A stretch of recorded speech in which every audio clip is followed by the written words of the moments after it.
Hello friends, आज आपण part of speech मधला ऍडजेक्टिव्ह हा घटक शिकणार आहोत. तर ऍडजेक्टिव्ह हा तुमच्यासाठी भरपूर मार्क देणारा एक घटक आहे.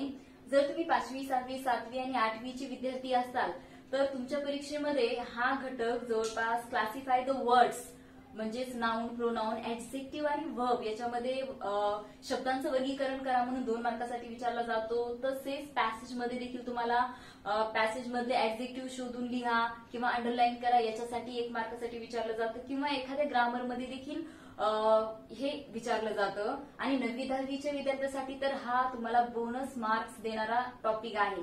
ते कसं काय तर लँग्वेज स्टडी मध्ये तुम्हाला complete the word chain of adjective याच्यासाठी तुम्हाला 2 मार्कासाठी हा विचारला जातो. तसेच कम्प्लीट द वेब मध्ये हा नाउन आणि ऍडजेक्टिव्हशी रिलेटेड आहे, ते तिथं विचारलं जातं. तसेच पॅसेज मध्ये सुद्धा तुम्हाला व्होकॅब्युलरी सेशन मध्ये match the following nouns with adjective विचारलं जातं किंवा पॅसेज मधले फाइंड द ऍडजेक्टिव्ह किंवा ऍटलिस्ट फाइंड 4 ऍडजेक्टिव्ह तुम्हाला शोधा म्हणून या ठिकाणी विचारलं जातं. तर चला मार्क्स प्लस बेसिक नॉलेज म्हणून आज आपण ऍडजेक्टिव्ह हा घटक शिकणार आहोत. फळ्यावरती जर तुम्ही लक्ष दिलं तर या ठिकाणी ऍडजेक्टिव्हला विशेषण म्हटलं जातं. आणि ऍडजेक्टिव्ह म्हणजे काय तर नामाबद्दल माहिती देणारा शब्द किंवा नामाची स्तुती करणारा शब्द.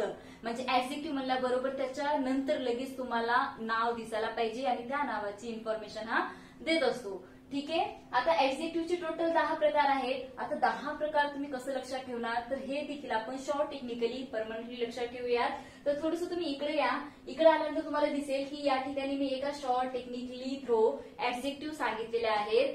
ऍडजेक्टिव्हचे 10 प्रकार लक्ष द्या. आई, डॅड, पे. फोन पेचं लक्षात तुम्ही ठेवू शकताय. आई, डॅड, पे. त्याची स्पेलिंग बघा AAI. I, dad, DAD dad and pay PEPE. या 10 लेटर मध्येच 10 या 10 लेटर मध्येच काय झालेलं आहे 10 प्रकार लपलेले आहेत. ते आपण चेक करूया. ठीक आहे. Adjective of quality. आता तुम्हाला काय लक्षात ठेवायचं आहे फक्त क्वालिटी. Adjective of quality. नंतर दुसरा आहे ऍडजेक्टिव्ह ऑफ क्वांटिटी. त्याच्यानंतर आय तर माहिती आहे तुम्हाला ऑलरेडी इंट्रोगेटिव्ह ऍडजेक्टिव्ह. त्याच्यानंतर डॅड demonstrative adjective. Adjective of number. Distributive adjective. PEPE 1 आहे possessive adjective. Emphasizing adjective. P proper adjective and last आहे एक्सक्लेमेटरी ऍडजेक्टिव्ह. तर विद्यार्थी मित्रांनो हे 10 प्रकार तुम्ही काय करायचं आहे वहीमध्ये ऍटलिस्ट 10 वेळेस लिहून या शॉर्ट टेक्निकली तुम्ही ते पाठ करायचं आहे. ठीक आहे. आता चला याला मराठीमध्ये काय म्हणतात ते आपण बघूयात. ऍडजेक्टिव्ह ऑफ क्वालिटी दाखवणारा शब्द आहे म्हणून याला गुणविशेषण असं म्हटलं जातं. गुणविशेषण. ऍडजेक्टिव्ह ऑफ क्वांटिटी दाखवली जाते, किती परिमाणामध्ये आहे ते दाखवलं जातं म्हणून याला परिमाणवाचक विशेषण असे म्हणतात.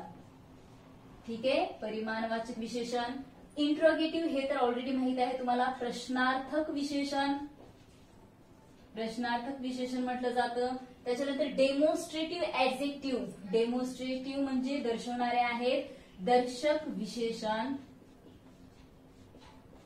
देन ऍडजेक्टिव्ह ऑफ नंबर असल्यामुळे काय आहे हे संख्या विशेषण.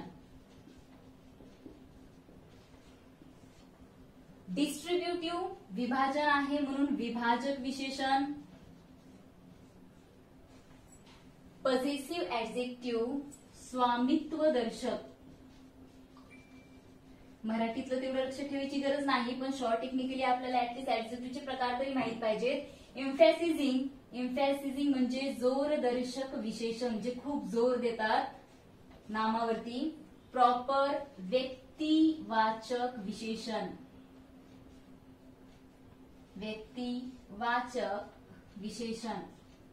लास्ट आहे एक्सक्लेमेटरी उद्गारवाचक विशेषण. अंडरस्टँड. अशा प्रकारे आज आपण ऍडजेक्टिव्हचे 10 प्रकार लर्न केलेले आहेत. आई, डॅड, पे हे तुम्ही शॉर्ट टेक्निकली पाठ करू शकता. आता परत प्रत्येक प्रकार आपण शॉर्टली मेमोराइज करायचा आहे. तर चला आता पहिला प्रकार आपण लिहून घ्यायचा आहे ऍडजेक्टिव्ह ऑफ क्वालिटी म्हणजे काय तुम्हाला माहित आहे का? ऍडजेक्टिव्ह ऑफ क्वालिटी मध्ये सगळे गुण म्हणजे एखाद्या नामाचे तो किंवा एखाद्या व्यक्तीचे किंवा एखाद्या वस्तूचे रंग, रूप, आकार किंवा मग त्याची स्थिती दर्शवणारा किंवा तिची माहिती सांगणाऱ्या शब्दाला काय म्हटलं जातं? गुणविशेषण असं म्हटलं जातं. त्याची माहिती आपल्याला बघायची आहे. ठीक आहे, बघूया आता ऍडजेक्टिव्ह ऑफ क्वालिटी मध्ये काय येतं.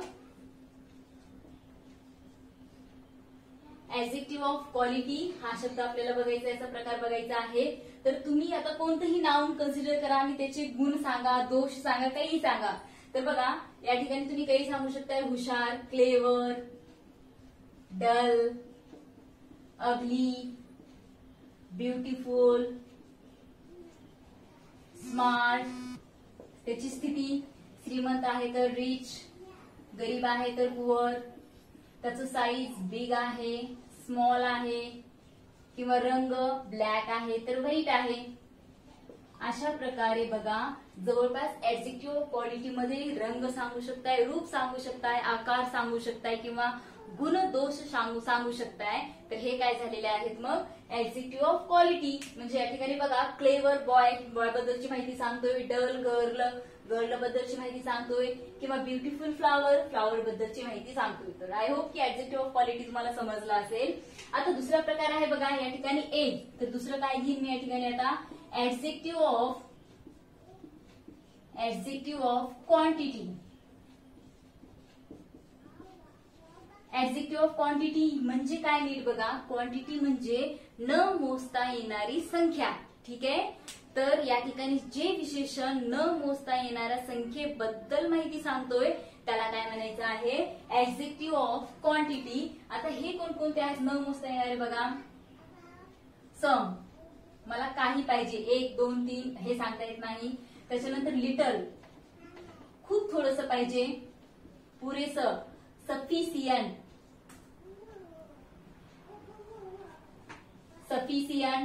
Enough,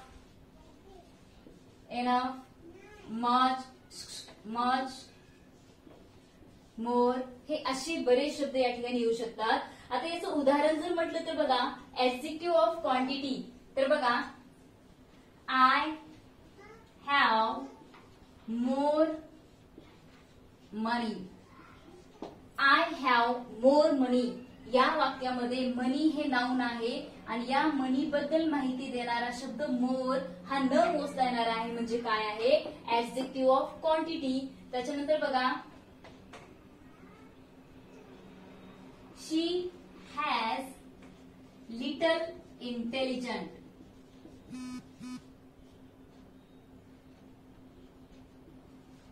she has a little intelligent. हे बघा लिटल काय झालेलं आहे मग या ठिकाणी ऍक्च्युली ऍडजेक्टिव्ह ऑफ क्वांटिटी आहे. ठीक आहे, अशा प्रकारे आपले 2 प्रकार संपलेले आहेत.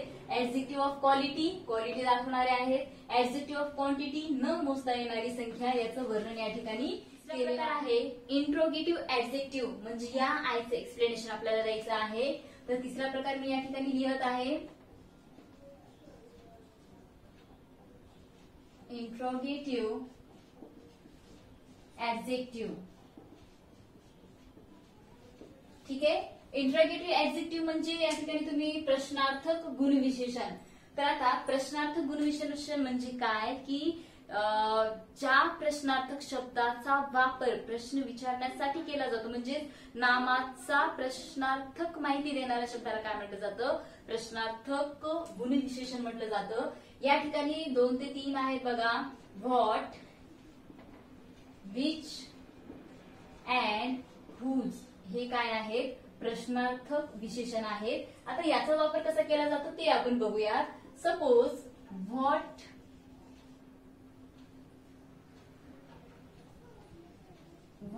मॅटर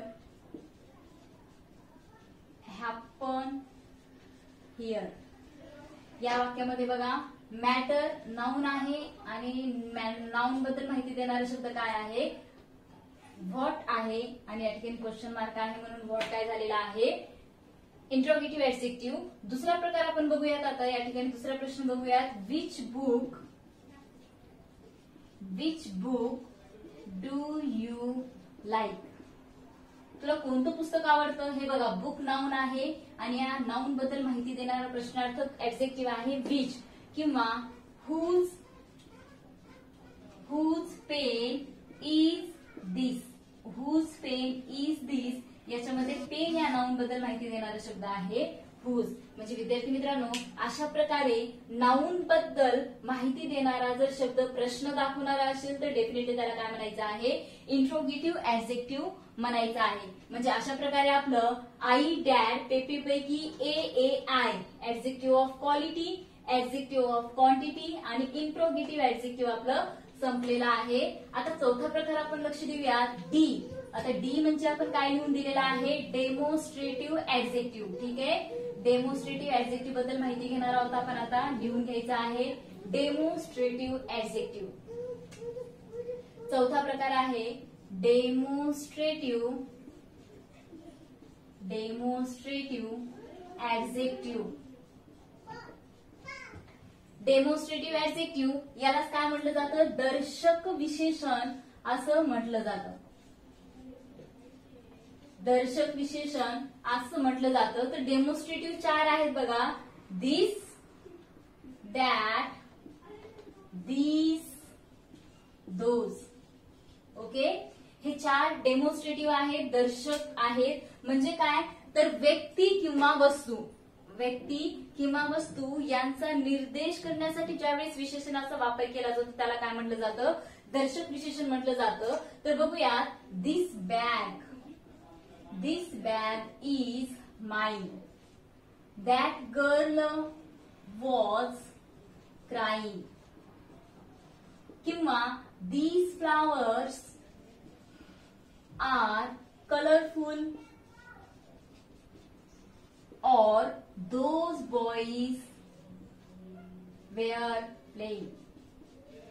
4 वाक्य मी तुम्हाला फळ्यावरती दिलेला आहे. तुम्हाला आता डेमॉन्स्ट्रेटिव्ह ऍडजेक्टिव्ह शोधायचे आहे तर नीट लक्ष द्या. या वाक्यामध्ये बॅग नाउन आहे आणि नाउन बद्दल माहिती देणारा दिस हा आहे. Girl, that girl, flowers, these flowers and boys, those boys. म्हणजे हे काय झालेले आहेत, दर्शक विशेषण किंवा डेमॉन्स्ट्रेटिव्ह ऍडजेक्टिव्ह असं यांना म्हणतात. म्हणजे डेमॉन्स्ट्रेटिव्ह ऍडजेक्टिव्ह 4 आहेत, दिस, दॅट, दीज, दोज. आणि या चौघांच्या पुढे जर नाउन अटॅच झालं तर डेफिनेटली काय आहे, डेमॉन्स्ट्रेटिव्ह ऍडजेक्टिव्ह आहे. चला पुढचा प्रकार आपण बघणार आहोत, ऍडजेक्टिव्ह ऑफ नंबर. ठीक आहे,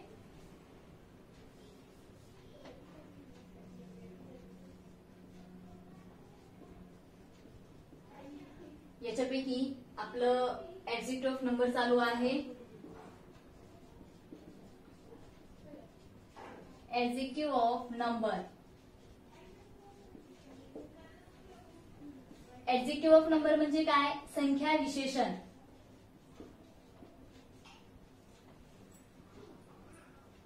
आता संख्या विशेषणची माहिती घ्यायची म्हटली तर एकदम सोपं आहे की या ठिकाणी परत वेगळे प्रकार पडतात ज्याच्यामध्ये डेफिनेट आणि इनडेफिनेट नंबर आहेत आणि म्हणून आपण एक आपण समजून घेऊयात.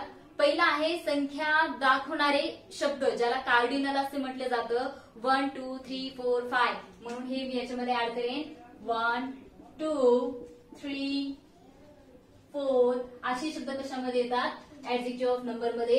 याच्यामध्ये दुसरा परत आहे ते ऑर्डिनल म्हणजे क्रम. जसं आहे पहिला आला तर फर्स्ट, दुसरा आला तर सेकंड, त्याच्यानंतर शेवटचा आला तर लास्ट पर्यंतचे शब्द देखील कशामध्ये येतात, याच्यामध्ये येतात. आणि आणखी एक आहे जे अनिश्चित आहे, मला एक्झॅक्टली माहित नाही त्यावेळेस मी अंदाजे सांगते की सर्वच जण, ऑल, काही जण, सम, खूप थोडे, फ्यू, त्याच्यानंतर सम, फ्यू, ऑल, होल असे शब्द कशामध्ये येतात, या संख्यामध्ये येतात. ठीक आहे, समजलं असेल तुम्हाला. ऍडजेक्टिव्ह ऑफ नंबर 1 2 3 डॅश पर्यंत, फर्स्ट सेकंड लास्ट पर्यंत किंवा ऑल, सम, फ्यू, होल अशी इन्फॉर्मेशन याच्यामध्ये येते. एक्झाम्पल आपण समजून घेऊयात. बघा हे विशेषण कसं काय, तर आय हॅव 40 फ्लावर्स. माझ्याकडे 40 फुलं आहेत. तर फ्लावर्स हे नाउन आहे आणि या नाउन बद्दल देणारी इन्फॉर्मेशन संख्येच्या स्वरूपात आहे म्हणून हे काय झालेलं आहे, ऍडजेक्टिव्ह ऑफ नंबर. त्याच्यानंतर दुसरं बघा, I got the first price.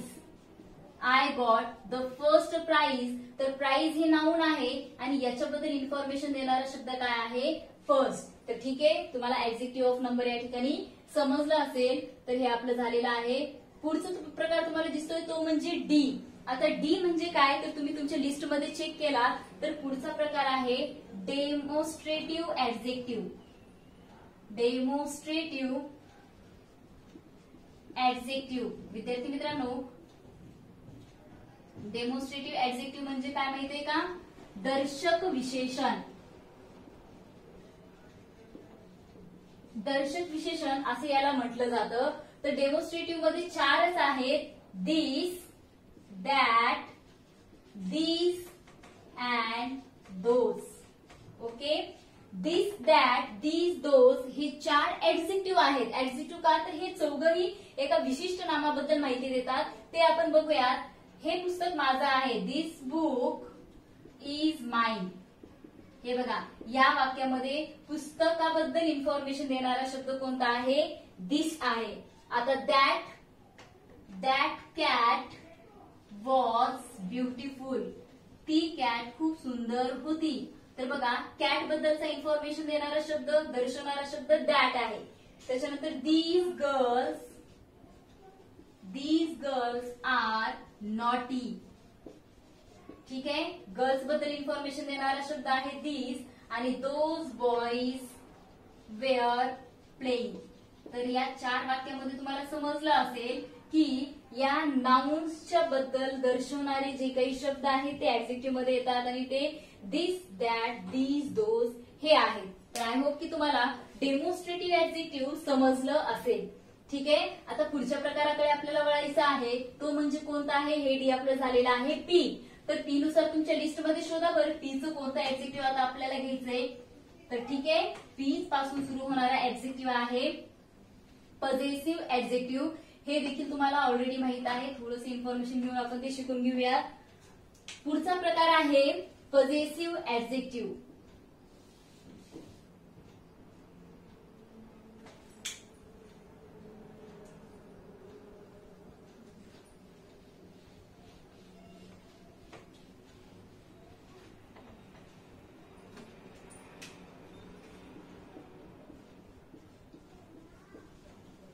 पॉझेसिव्ह adjective.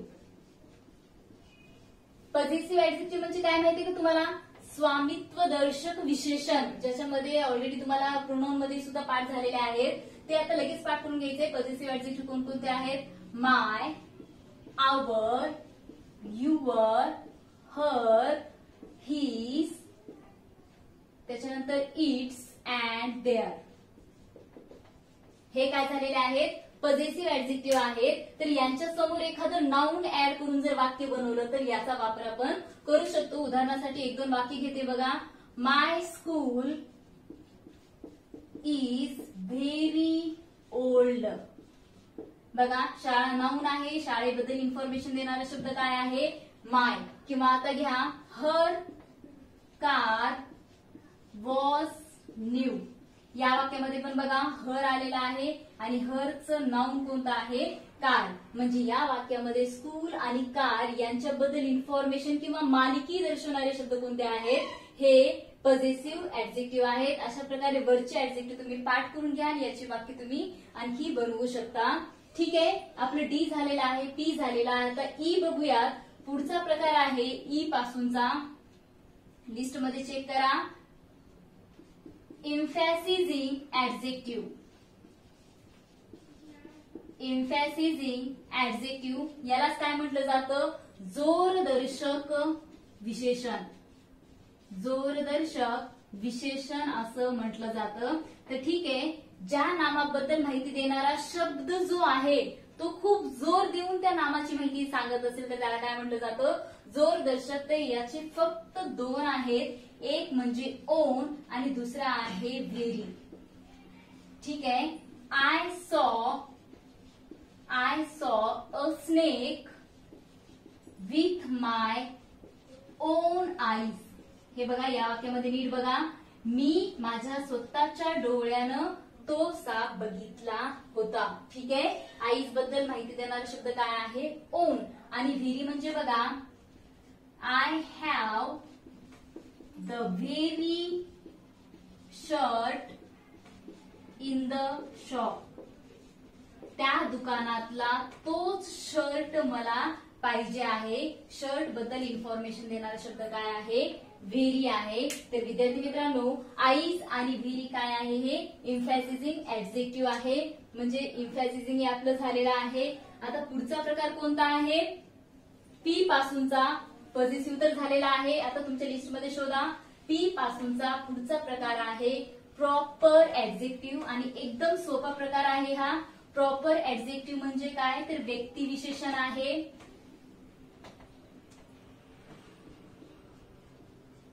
Proper adjective. Proper adjective व्यक्तिविशेषण. आता व्यक्तिविशेषण म्हणजे काय? तुम्ही नाउनच्या मध्ये आधी शिकला असाल की विशेष नाम म्हटलं जातं. विशेष नामामध्ये बदल करून त्याला काय बनवलं जातं? व्यक्तिविशेषण बनवलं जातं. जसं इंडिया आहे तर त्याचे मी काय केलेलं आहे? Indian song. सॉन्ग बद्दलची माहिती देणारा शब्द काय आहे? इंडियन. त्याच्यानंतर बघा, अमेरिका असेल तर अमेरिकन कल्चर. ठीक आहे. त्याच्यानंतर बघा, त्याच्यानंतर आपण बेंगॉल घेऊया तर बेंगॉली लँग्वेज. म्हणजे समजलं का तुम्हाला? अशा प्रकारे नाउनचं, प्रॉपर नाउनचं आपल्याला ऍडजेक्टिव्ह मध्ये रूपांतर केलं जातं. त्यावेळेस काय म्हटलेलं आहे? याला प्रॉपर ऍडजेक्टिव्ह म्हटलेला आहे. म्हणजे आपलं प्रॉपर सुद्धा संपलेलं आहे आणि आता शिल्लक आहे शेवटचा आणि खूप सोपा एक्सक्लॅमेटरी ऍडजेक्टिव्ह. हे तर तुम्हाला ऑलरेडी माहित आहे. एक्सक्लॅमेटरी ऍडजेक्टिव्ह म्हणजे उद्गारवाचक विशेषण आणि या विशेषणामध्ये फक्त आणि फक्त व्हॉटचा वापर केला जातो. जर या व्हॉटचा वापर पुढे एखादं नाउन बद्दल माहिती देणार असेल आणि शेवटी एक्सक्लॅमेशन मार्क असेल तर त्याला काय म्हणतात? एक्सक्लॅमेटरी ऍडजेक्टिव्ह असं म्हटलं जातं. तर या व्हॉटच्या पुढे मी घेते व्हॉट अँड आयडिया. असं जर घेतलं तर डेफिनेटली याचा वापर काय म्हणून केलेला आहे? एक्सक्लॅमेटरी ऍडजेक्टिव्ह किंवा व्हॉट अँड इमेज. ठीक आहे. म्हणजे या ठिकाणी व्हॉटचा वापर कशासाठी केलेला आहे? एक्सक्लॅमेटरी ऍडजेक्टिव्ह साठी. तर विद्यार्थी मित्रांनो, अशा प्रकारे आजच्या व्हिडिओमध्ये जर आपण शॉर्ट रिव्हिजन घ्यायचं म्हटलं तर आई, डॅड, पेपे या शब्दामध्ये 10 प्रकार लपलेले आहेत. आई, AAR. ए मीन्स काय? Adjective of quality. याच्यामध्ये सगळ्या प्रकारचे गुण, रंग, त्याच्यानंतर साईज, आकार, गुणदोष तुम्हाला सांगायचे आहेत. दुसरा ए म्हणजे ऍडजेक्टिव्ह ऑफ क्वांटिटी. संख्येत न मोजता येणारे, परिमाण दर्शवणारे शब्द जसे सम, लिटल, मोर, मच, सफिशियंट, एनफ असे शब्द तुम्ही या ठिकाणी वापरू शकताय. पुढचं आहे आय म्हणजे इंट्रोगेटिव्ह, प्रश्न विचारणारे ऍडजेक्टिव्ह जसं what, whose, which. What colour do you like, which book do you like किंवा त्याच्यानंतर whose pen is this. Okay. म्हणजे पुढचा प्रकार आहे डी, डेमॉन्स्ट्रेटिव्ह ऍडजेक्टिव्ह 4 आहेत. This, that, this, those. ठीक आहे. यांचा वापर ऍडजेक्टिव्ह म्हणून करू शकताय. त्याच्यानंतर ए ऍडजेक्टिव्ह ऑफ नंबर, संख्या 1, 2, 3 असेल, फर्स्ट, सेकंड, लास्ट असेल किंवा मग न मोजता येणारी ऑल, मेन, होल किंवा त्याच्यानंतर सम असे शब्द याच्यामध्ये येतात. त्याच्यानंतर बघा पी म्हणजे काय आहे? Possessive adjective. पॉझेसिव्ह ऍडजेक्टिव्ह मध्ये आणखी एक मिस झालेला आहे, डी राहिलेला आहे. म्हणजे डिस्ट्रीब्युटिव्ह, विभाजन करणारे आहेत. फक्त 4 आहेत. इच, एव्हरी, आयदर, नायदर यांच्या पुढे नाउन घेऊन तुम्ही अशा प्रकारचे डिस्ट्रीब्युटिव्ह ऍडजेक्टिव्ह बनवू शकताय. नेक्स्ट पी आहे. P it means possessive adjective. My, our, your, his, her, its and their हे काय आहेत? पॉझेसिव्ह ऍडजेक्टिव्ह आहेत. त्याच्यानंतर ई इम्फॅसिझिंग ऍडजेक्टिव्ह. इम्फॅसिझिंग म्हणजे जोर देणारे फक्त 2 आहेत. ओन, आईज, ओन आणि व्हेरी हे 2 आहेत. यांचा वापर करून तुम्ही वाक्य बनवू शकताय. आता पी आहे प्रॉपर ऍडजेक्टिव्ह. प्रॉपर म्हणजे प्रॉपर नाउनचं तुम्हाला ऍडजेक्टिव्ह मध्ये रूपांतर करावं लागतं. जसं इंडिया असेल तर Indian culture, Indian song, Indian dressing, Indian soldiers, Indian army, okay, Indian people असं तुम्ही सांगू शकताय. ठीक आहे. आता पी झाल्यानंतर पुढचं ई आहे exclamatory sentence. Okay. Exclamatory sentence म्हणजे काय की ज्याच्यामध्ये वर्डचा वापर केला जातो आणि त्याच्या समोर जर नाऊन असेल आणि त्या नाऊन बद्दल इन्फॉर्मेशन देत असेल तर हे काय आहे, एक्सक्लेमेटरी सेंटेन्स किंवा एक्सक्लेमेटरी ऍडजेक्टिव्ह आहे. तर आय होप की तुम्हाला ऍडजेक्टिव्ह बद्दल सगळी माहिती भेटली असेल, सगळे डाऊट्स क्लिअर झाले असतील. जर तुम्हाला माझा व्हिडिओ समजला असेल आणि आवडत सुद्धा असेल तर प्लीज सबस्क्राईब करायला विसरू नका. धन्यवाद.